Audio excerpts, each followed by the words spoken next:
Hi everyone, my name is Holly Jane Howell. I'm an education advisor for ECD with Save UK.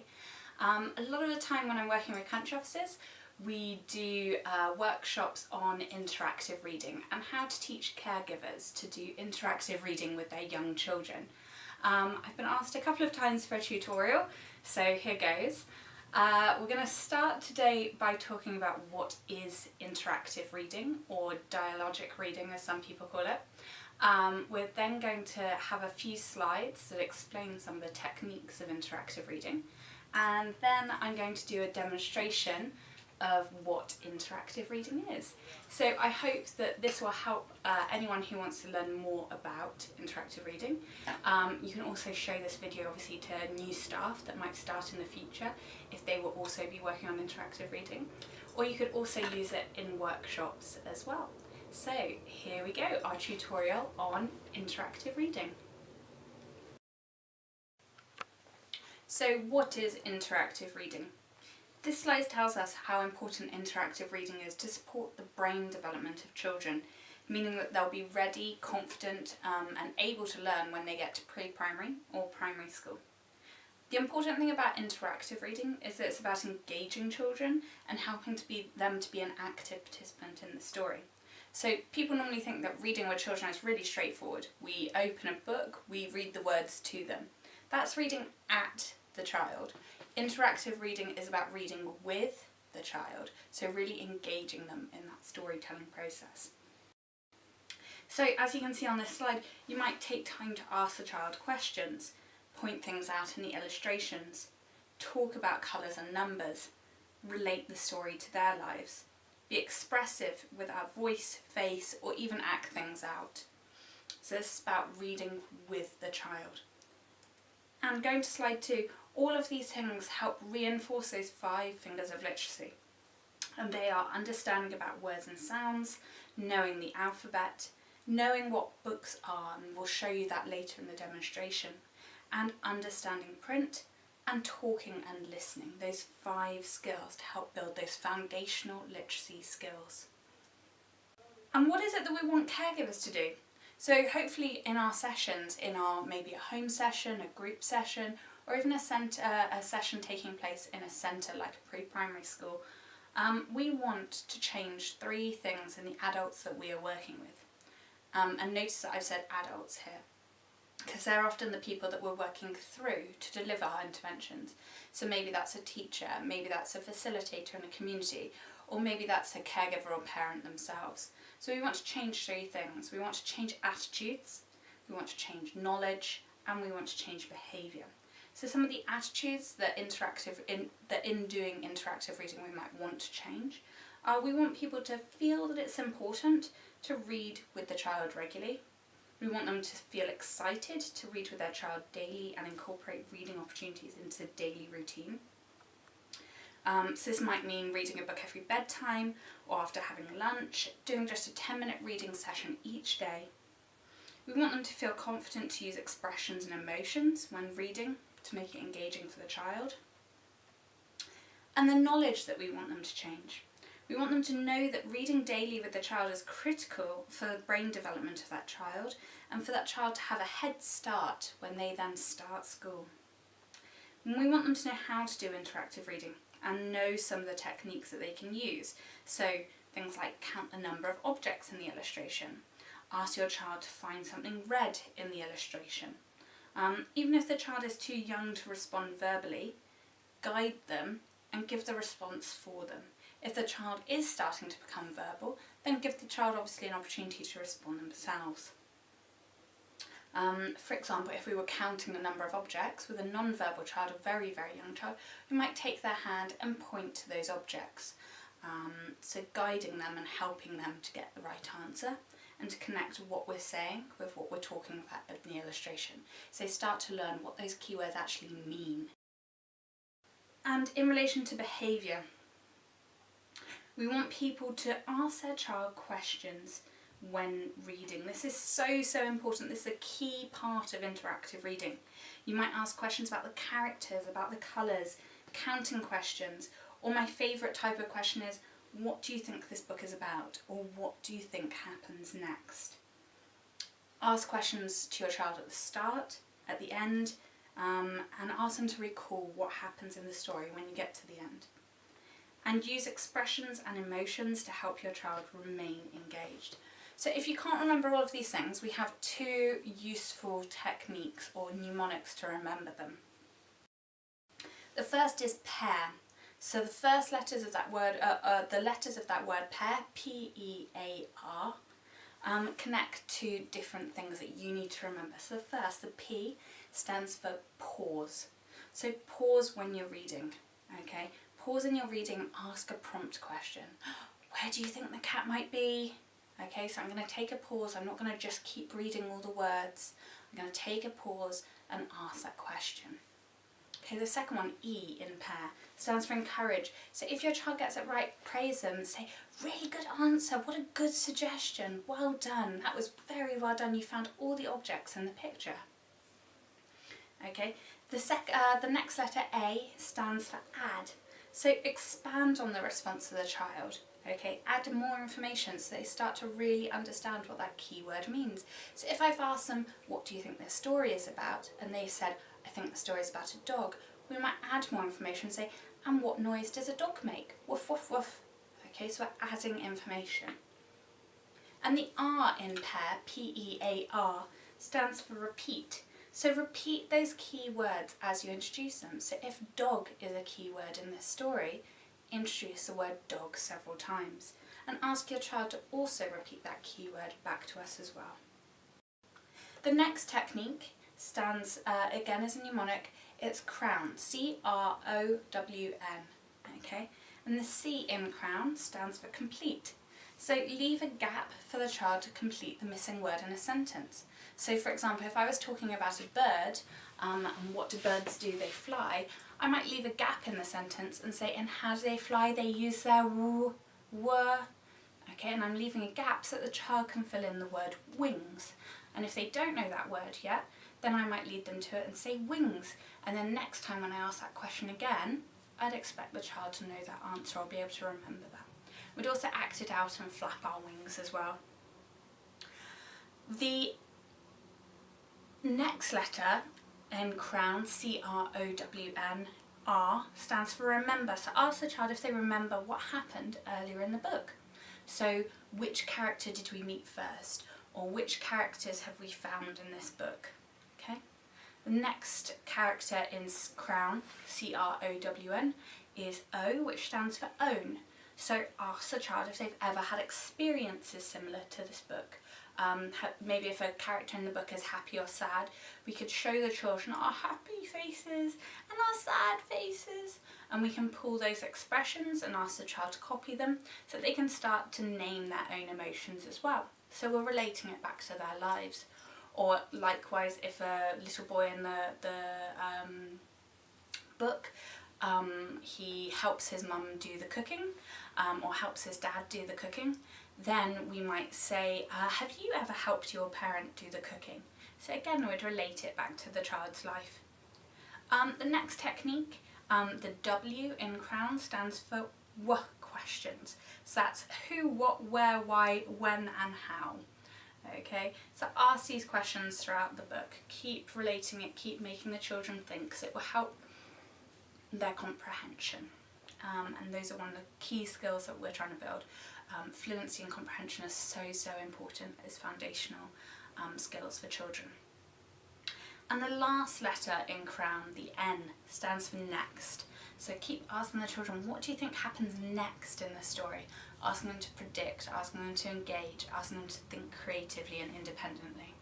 So those are 2 techniques, pair and crown. So please do think about them, and when we do the demonstration later, try and have a look to see which techniques from crown and pair am I using. Okay, and what we've already talked about introducing key terms quite a bit. I've used that phrase already. What do we mean by that? So that's any of the key things that you want children to start learning in these early years. So that might be things like colours, shapes, sizes, relationships, so things like mother, father, brother, sister,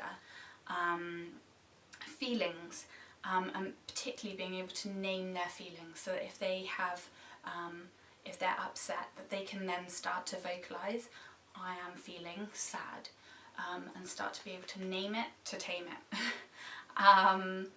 And other things that are key terms include letters, numbers, maybe it's the weather or places, object names, and prepositions like in, on, or under.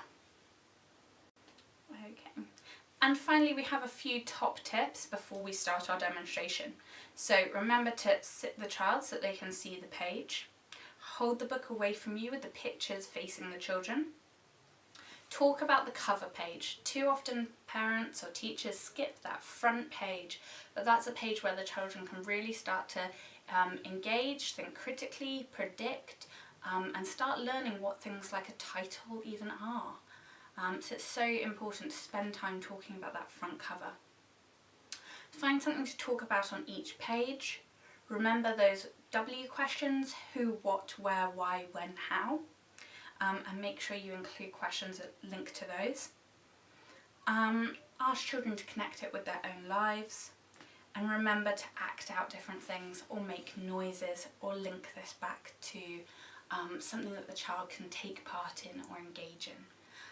Most importantly, make reading the book fun.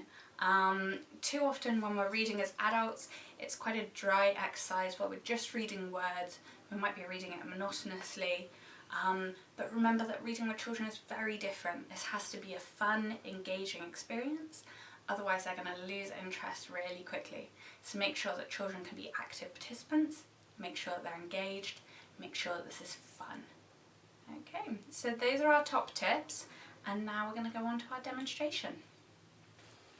Okay, so now that we've learnt a little bit more about interactive reading and techniques like pair and crown, we're going to do a demonstration. So if I was working with a pre-primary school teacher, I would encourage her to sit the children so that they're around here in front of her, and or him, and so that they can see the book. And I would encourage them to hold the book so that it's at the child's level so that they can clearly see the pictures, but the teacher has to look off to the side a little bit. So remember, we're not reading to ourselves, we're reading so that the children can see the picture book. Okay. If I was working with a caregiver, I would encourage them to hold the child on their lap or off to their side, and then you would want to hold the book like this so that the child can clearly see the pictures, or like this if the child is off to the side. For the purposes of this demonstration, I'm going to hold the book like this so that you can see, imagining that you are the children. Okay, so let's get started. So it's story time. We're going to read this book. What do you think this book is about? What do you think this one is about? And I would pause and give the children time to think about it. And notice that I'm already starting by asking those what questions, asking the children to critically think and engage with what might this be about. Okay, so children are likely to say, oh, it's about a dog, and I would repeat that keyword back to them. Yeah, it's a dog. And what noise do dogs make? Okay, and I would wait for the children to give me a response first, and then I would copy and I'd say, that's right, dogs go ruff, ruff, ruff, ruff, ruff. Okay, and then I might point to another thing and I'd say, what's this on the book? And the children would say bird, and would again put it with an action or a noise to help the children remember that new key word that we're introducing. So I might say, that's right, it's a bird, and birds fly up in the sky, and what do they use to fly? And I'm going to use that completion technique, or complete the sentence technique that we talked about in Crown. So I'd wait and I'd say, and what do birds use to fly? They use their... And I'm holding my hands to tell and try and indicate to the children that I want them to say wings. And if they don't understand what I want them to say, I might say their woo to indicate wings and help give them that prompt. And if the children don't say it, I will tell them that it's, they use their wings. The wings on the bird, and they flap their wings to fly. But normally children do say that when they do know that birds have wings, if their parents have been talking to them about them already. And then the children can do it. And then we'd encourage an action. So I'd say, can everyone show me how they would use their wings to fly? And we'd do our wings. And I'd say, and what was that noise that the dog makes? So I'm coming back to the first thing and reinforcing that learning. So I'd go, the dogs go woof, woof, woof. And the birds go flap, flap, flap with their wings. So we're reinforcing those key words, we're reinforcing those actions and noises, and we're repeating some of those key things. And I might say, what else can you see in the picture? And the children might say a range of different things. They might mention the grass that they can see, the hole in the book that they can see, and we say, yeah, I wonder what that's going to be about. We might ask the children to guess, what do you think that's for? They might even mention the title of the book. Okay, that's a good point to say, yes, that's the title of the book. That's what the book is called. And the title tells us what the book is about. And this title is, Where's Mr. Dog? Where's Mr. Dog? There's Mr. Dog! And we'd ask the child, what do you think this book is about? If on the front we see a picture of a dog, ruff, ruff, and we know that the title is, Where's Mr. Dog? Where is Mr. Dog? Okay, so notice how many times I've now repeated the title, maybe about 5 times. I've also connected it back to that picture again, and I'm posing those questions to the children to ask them, where's Mr. Dog? Where do you think he might be? Why is this story about sort of trying to find a dog? Okay, so I'd ask and listen to the kids' responses, and I'd say, those are really good suggestions. Well, let's have a look and see what this story's about. So remember, I'm using that technique of prediction. I'm encouraging the children to predict what the book might be about. Okay, I'm now going to test the children. So remembering those 5 fingers of literacy, and one of those is knowing what a book is, I'm going to hold the book in different ways and see if the child can correct me and put the book up the right way again for me. So I say, okay, is everyone ready to start our story? And the children will say yes, and I'd say, okay, story time. And the children might laugh at me, and I'd go, okay, is this how I hold my book? And they'd say no, and I'd go, is this how I hold my book? And then I'd say, is this how I hold my book? And I'd say, can you show me how to hold the book? And I'd pass the book to a child for them to put it up the right way for me. If I had a group of multiple children, I would ask multiple children to do it. So after the first child had held the book up, put the book back the right way for me, I'd then ask another, can you show me how to do it as well? Can you show me how to hold my book properly? And once a few children have demonstrated to me that this is the correct way we hold our book, then I will begin. So I'd say, okay, time to begin. We're holding our book. We've thought about what the book is about, and we remember our title of the book, Where's Mr. Dog? Let's have a look to see what it's about. Where's Mrs. Cat? Where do you think Mrs. Cat might be? Is she over here? Is she under here? Do you think she's under here? Let's have a look.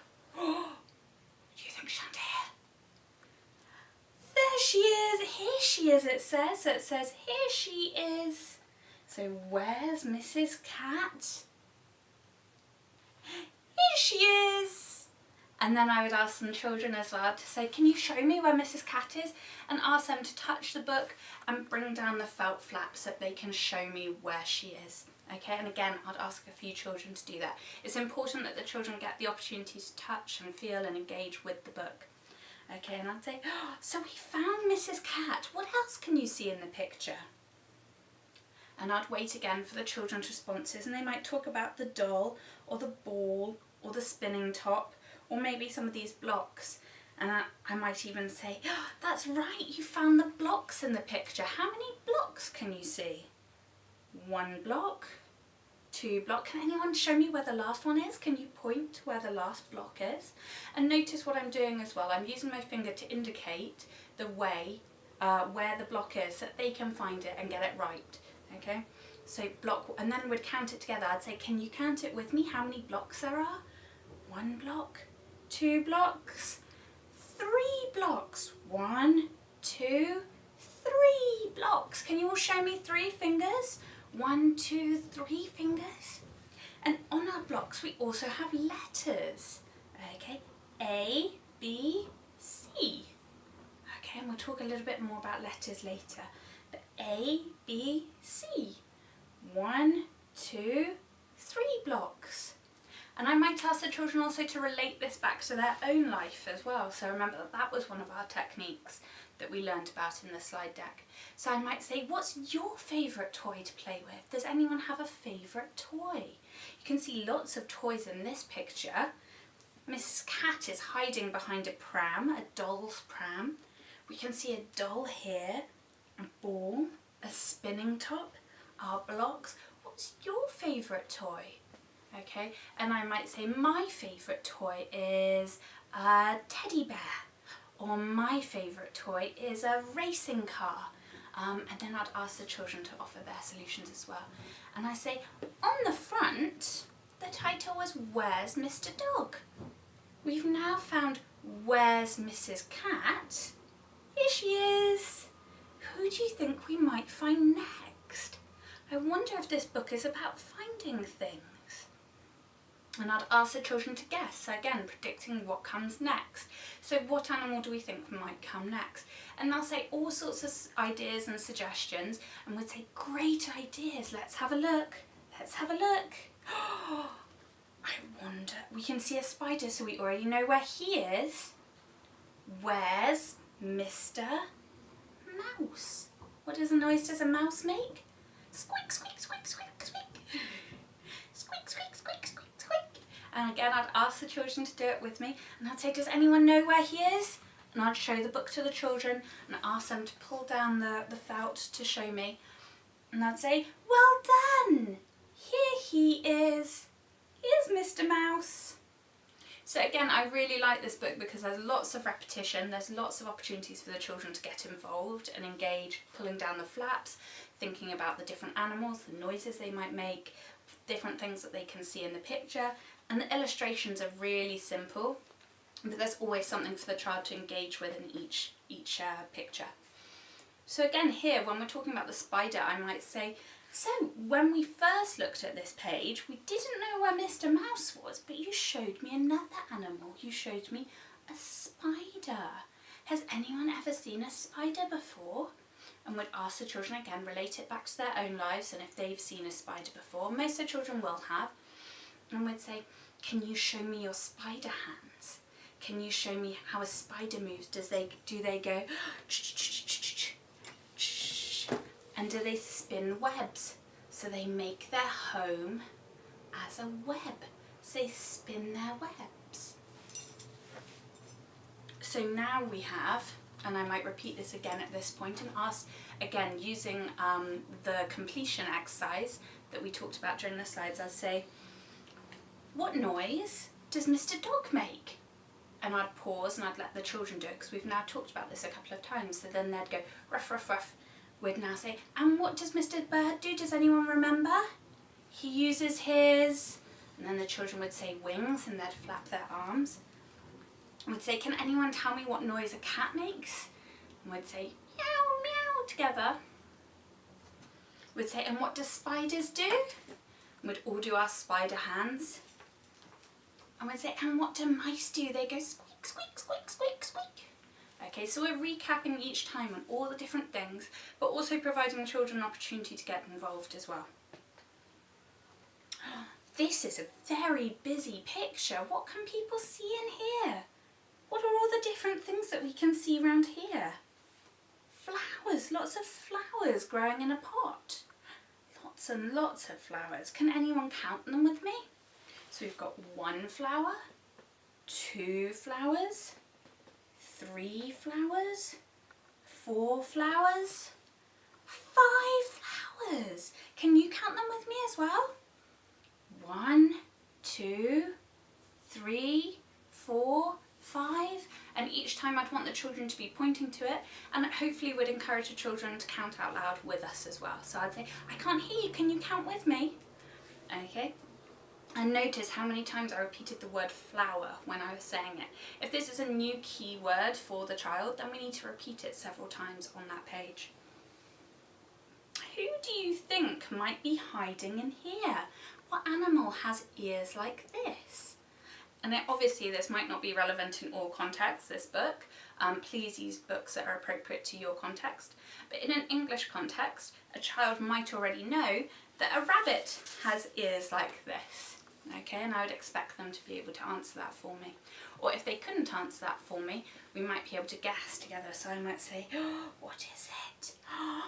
What do we think it is? And I'd say it's a rabbit. A hoppy, bouncy rabbit. Okay, so let's read our book. Where's Mrs. Rabbit? And I'd again say, can you show me? Pull it down, pull it down. Here she is. Here she is. It's a rabbit. Can we all bounce like rabbits? So again, this time I'm going to move and I'm going to get into my position as a rabbit so that we can all bounce together, and I'll encourage the children to do that. So not only are we doing noises, we're doing actions, we're also doing sort of body movement as well with the children. So we'd all hop around like rabbits and get involved. And then we'd say, oh, I wonder what happens here. What animal do you know that has 1, 2, 3, 4 legs? Let's have a look. It says, where's Mr. Dog? Where do we think he is? Can you show me? Here he is. Here he is.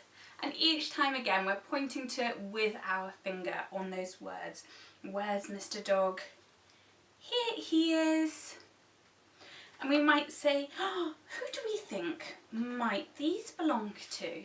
And we'd talk about the picture and we'd say, have you ever seen the washing hang outside in the wind and blow?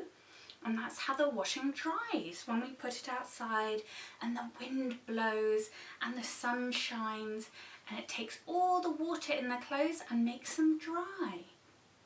Okay, so I'd say we can see our socks and a dress, and maybe this might be for a baby. All the different things that we can see. What are the different things that you might hang on your washing line? Would you hang your trousers? Would you hang your top? What are the different things? What are you wearing today that you might put out on your washing line? And again, we'll talk about that illustration. And the last page, it says, and where are you? You. Where's you? You're right here. Okay, but where might you be? Might you be in the house? Maybe. What do you think is behind here? Can someone show me? Again, wait for the children to pull it down. Here it is. There you are. And notice each time we're saying the word you, I'm pointing at the children. Okay, so starting to teach some of those phrases like I, me, you, he, she, her, it. Again, we're saying, oh, it's a mirror. There you are, because you can see yourself in the mirror. There you are. So who can we see in this picture? Who can we see here? We can see a dog, a cat, meow meow, the bouncy rabbit, and the squeaky mouse. Okay, so looking back through our book, who did we find? We found, and again I'd pause and I'd wait for the children to complete this. So I'd say we found a, and they'd say cat. We found a, and they'd say mouse.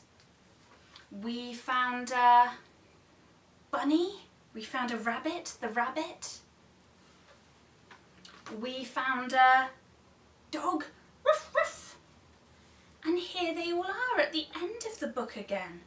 And again, we'd repeat it again to let all the children start learning some of these keywords. We've got a ruff ruff, a dog. We've got a meow meow, a cat. We've got a bouncy rabbit. And we've got a squeak squeak squeak squeak mouse, little mouse. What else can you see? There's some other animals like a bird and a butterfly. And remember earlier in the story we met our spider, lots of different animals. So I'd say that's the end of the book. So some of you were right. This story was about finding animals. Where are the animals? And trying to find them in the book. The end. Can anyone remember, without looking, what the title of this book was? Okay, and I'd pause and I'd wait for the children to remember that it was "Where's Mr. Dog?" or "Find the dog," or whatever it might be. If they get it slightly wrong, I could say, "What a good guess! The title was Where's Mr. Dog?" And I'd repeat it again for the children. I might ask, does anyone remember any of the animals that we found? Does anyone remember any of the activities that we did? Some of the actions, like the bouncy rabbit. I might ask, does anyone remember any objects that they found in the pictures? All those sorts of questions.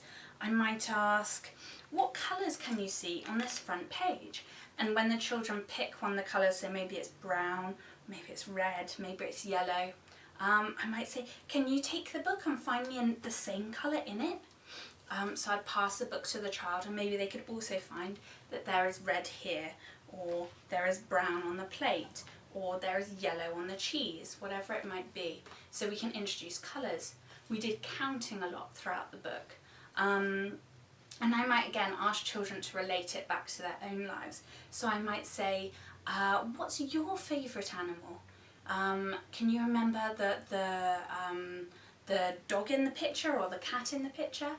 What do you think that cat will do next? What other things do cats do? Have you seen cats do? Have you seen dogs do? Have you seen mice do?